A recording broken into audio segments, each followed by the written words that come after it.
gardening and landscaping. To someone who doesn't do either, they think they're the same thing. But you can be a gardener and not know how to build anything. So building a retaining wall can be a little bit scary. But the good news is, if you can dig a hole, you can build the retaining wall I'm going to do today. And as far as budget goes, well, I reckon we'll get away with a couple of $100. So here's where I'm going to put the little retaining wall. At the moment, it's retaining. I don't know if I'd call it a wall, but it is retaining the garden bed. Now, what I'm going to do is come forward about 300 mils, get a nice straight line, and use treated pine sleepers.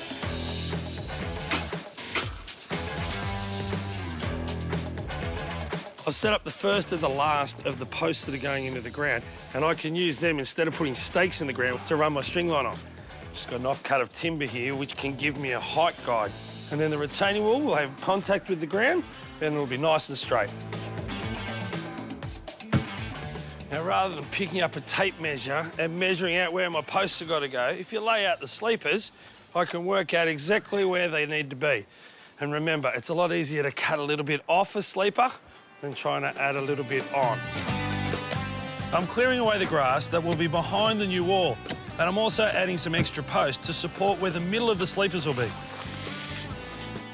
Just putting the first sleeper in. Now, there's a couple of things to look at before you screw it off. I want to make sure that it's not touching the string line anywhere.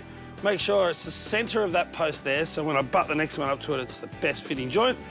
And I've come in here about halfway as well, because I'm going to have a return there, and it'll butt up nicely.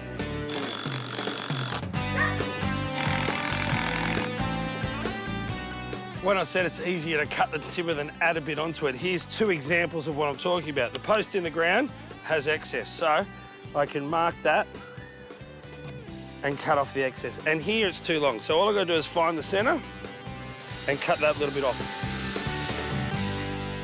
Now, as it is, it's absolutely a retaining wall. It's retaining the soil and it looks like a wall.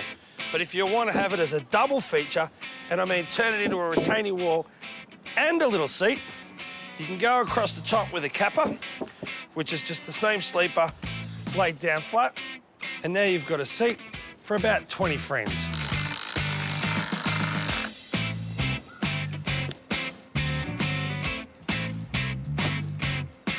As far as the plant palette goes, I'm working with the existing natives and just adding to it. I've got 3 Gymea lilies, which are going to be the main feature.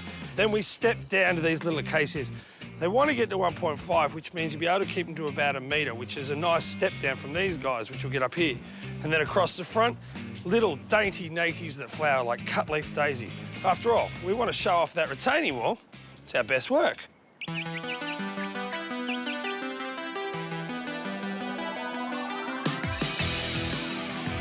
That is one good-looking retaining wall.